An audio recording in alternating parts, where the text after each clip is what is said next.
Hello and welcome to this week's Invisible Not Broken. I am so sorry if you guys were waiting for our usual release date. I got really sick and regular person sick, like with the flu. So forgive, this is the best my voice is going to be. Forgive my dogs for being little brats and barking right when I pressed record. It's just going to be one of those days. Okay, so this week I talked to the author of You're Not Your Diagnosis, Lynn Thompsan, about her, and I'm going to screw this up so bad. So please, again, I'm just going to keep asking for your forgiveness today.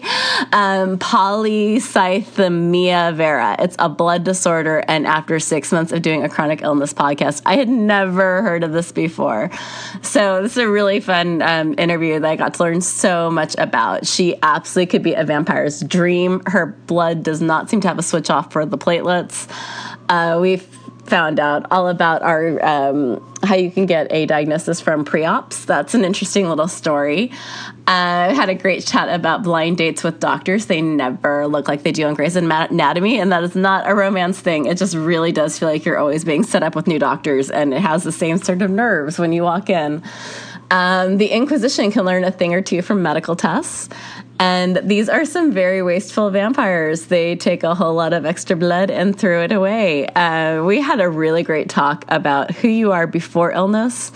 And that's not really the same person you end up afterwards. And it can be a lot to try to pull apart which one is still you or is the original you. It gets very esoteric.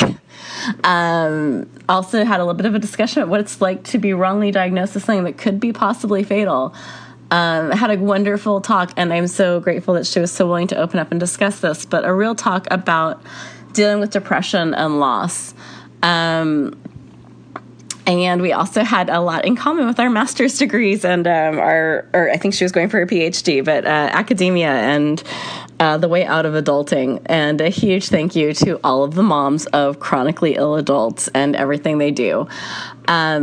My personal favorite of this entire discussion was the time cost of having a chronic illness. It's amazing how much time and money that costs. I'm going to stop talking before I start coughing, and thank you so much. I hope you enjoy this interview, and please check out Lynn's book, You Are Not Your Diagnosis.